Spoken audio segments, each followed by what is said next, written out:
Bom, pessoal, boa tarde. Meu nome é Suzana. Eu vou apresentar junto com a Ângela. Nós fazemos parte do grupo 4. O nosso tema é Educação Não Formal, Família e Comunidade. O nosso projeto é da obra social Dom Bosco, do Padre Rosalvino. Bom, como nós estamos falando da obra social Dom Bosco, nós temos que lembrar quem foi Dom Bosco. Então, Dom Bosco, ele foi um padre italiano, ele nasceu em 1815. Ao longo de sua vida, Dom Bosco, ele sentiu que ele tinha um chamado por Deus para cuidar das pessoas, dos órfãos e das pessoas mais pobres. Dom Bosco, ele foi canonizado pelo Papa Pio em 1934 e ele foi declarado como pai e mestre da juventude em 1988. Dom Bosco, ele fundou a Congregação Salesiana em 1859. Essa congregação, ela continua até hoje a sua missão. Ela foi constituída por consagrados sacerdotes e irmãos coadjutores. Esses irmãos são aqueles que decidem entregar sua vida a Deus. O nome Salesianos vem de São Francisco de Sales, proposto por Dom Bosco, pela característica fundamental que era a caridade pastoral, a preocupação com a evangelização por meio da imprensa. Bom, a obra social Dom Bosco, ela teve seu surgimento em Itaquera, na Zona Leste, no dia 31 de maio de 1981. Foi com a chegada dos salesianos em Itaquera. O principal fundador e diretor dela é o padre Rosalvino, que permanece até hoje. Ele veio para mudar a realidade das crianças e dos adolescentes do bairro. Então, pessoal, Rosalvino, ele é espanhol, ele veio da Espanha, na época da Revolução. Ele veio com a mãe dele, com o pai dele. Porém, nesse percurso, a mãe dele faleceu, então ele chegou no Brasil órfão de mãe. E então o pai dele, para poder trabalhar, matriculou ele no internato, que era dos salesianos. E então o Rosalvino começou a estudar lá. Depois de um tempo, o padre que dava aula lá, ele perguntou para os alunos quem poderia ocupar o lugar dele. Então Rosalvino, vendo a situação do padre, ficou com dó e resolveu levantar a mão. Assim que acabou a aula, o padre chamou o Rosalvino e então matriculou ele no seminário. Depois de um tempo, estudando no seminário, Rosalvino foi para a faculdade, porém ele foi expulso por conta de algumas atitudes dele. Aí então os padres mandaram Rosalvino para dar aula no orfanato, para cuidar das crianças no orfanato. Então ele seguiu sua carreira de sacerdócio e lá ele virou diretor da escola. Era uma comunidade judaica lá no Bom Retiro. Então, como o Rosalvino ele teve bastante contato com essas crianças carentes, crianças órfãos, depois de um bom tempo ele recebeu uma ligação do padre responsável que falou para ele que ele ia ser encaminhado para uma periferia. Então, ele foi encaminhado para Itaquera, na Zona Leste, e lá não era uma cidade desenvolvida como é hoje. As ruas eram de barro, não tinha hospital, era muito carente a comunidade. E ao chegar lá, ele não tinha o que comer, ele não tinha onde dormir, mas as famílias de lá acolheu ele de braços abertos. Ele ficava debaixo das árvores com mais de 1.000 crianças. Teve um dia que ele estava parado com as crianças lá, e aí parou um Opala com algumas pessoas dentro, perguntando para ele onde que era a Associação das Mulheres. Só que naquela época não tinha a Associação das Mulheres. Então, o Zalvino viu uma mulher loira dentro do carro e perguntou para o motorista quem era ela.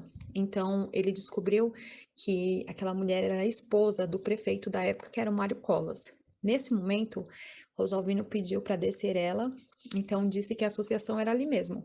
Quando ela desceu e viu aquelas crianças todas necessitadas, naquele calor, então ela resolveu apadrinhar junto com o marido dela. Então começou a criar o espaço. Após alguns dias, chegou alguns homens estrangeiros falando alemão.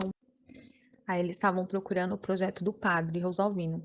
Aí o padre Rosalvino ele achou um pouco estranho, porém, depois de alguns dias, o telefone dele toca, ele recebe uma ligação da Alemanha, dizendo que queria ajudar ele no projeto dele. Então, a partir daquele momento, foi uma ajuda fundamental, porque foi criada as primeiras oficinas de mecânica, marcenarias, elétrica, porém, Itaquera não tinha hospital naquela época.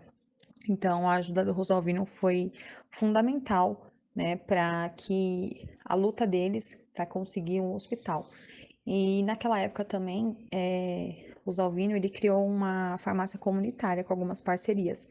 porque as pessoas elas não tinham condições de comprar remédios. E nos anos 90, ele tinha hortas, cafeteria, oficinas com maquinário.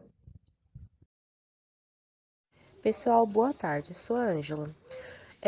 A obra social Dom Bosco executa serviços de assistência social, tanto básica quanto especial. Nessa modalidade abrange todas as idades, tanto adolescentes, jovens, adultos e idosos. É gratuito, tá? E sem fins lucrativos. Pessoal, o método de ensino, ele vem como uma referência das casas salesianas. O sistema utilizado lá é o preventivo Dom Bosco, feito de ação e reflexão. Nas parcerias, o Dom Bosco ele possui mais de 20.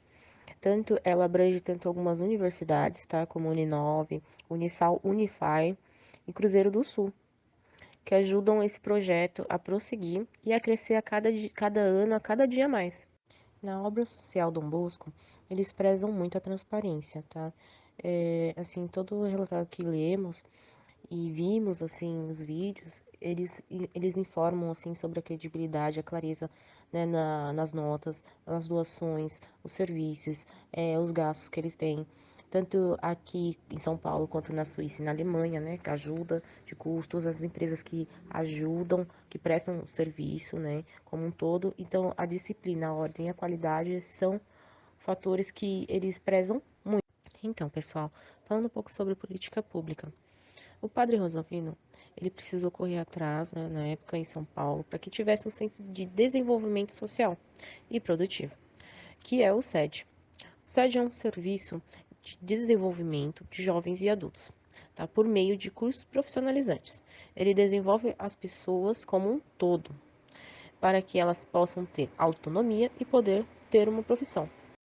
Os tipos de atendimento no Dom Bosco, eles vão desde recém-nascidos até as crianças que residem ali no abrigo deles. Tem também menores infratores, né, em liberdade assistida, proteção básica preventiva e assim por diante. As pessoas atendidas dentro desse projeto entre 81 e 2019 foram um total 417 mil pessoas, mais ou menos, com só desse tanto, 90 mil pessoas só no Brasil.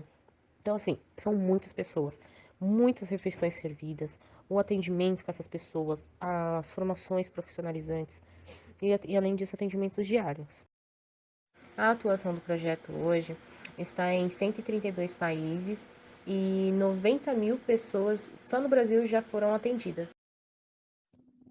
Bom, pessoal, então no projeto Dom Bosco, eles trabalham no fortalecimento da comunidade com esse sentimento de pertencimento através do educador social, que nada mais é do que o professor que trabalha lá dentro da sala de aula. Ele tem empatia, sensibilidade, é uma pessoa humana que sabe das dores e das fraquezas de cada aluno que está ali dentro. Então, ele contribui para a redução dos índices de violência entre os jovens, através do uso de drogas, doenças sexualmente transmissíveis, gravidez precoce. Então, esse educador social, ele dá um apoio maior do que em outros lugares. E, além disso, ele tem uma postura muito humanística. A educação formal bem feita e o ensino regular formal, com os cursos profissionalizantes, ele então vai completar a formação desse indivíduo que está ali dentro. Então, através desse educador social, nós podemos deixar bem forte esse fortalecimento da comunidade com um sentimento de pertencimento. Mas, além disso, a gente pode citar também a parte que a comunidade faz parte do projeto. Então, são várias atividades que envolvem a comunidade, as pessoas da região, e isso faz com que o projeto ele fique mais fortalecido e muito mais humano. Então, as pessoas que ouvem falar do projeto Dom Bosco, eles pensam que, na verdade, como se trata de um padre que é o responsável, eles pensam que lá dentro eles só vão rezar, mas, na verdade, além, né, da parte religiosa, além do rezar, eles fazem então muito mais do que isso. Então, eles fazem, na verdade, uma formação completa do indivíduo.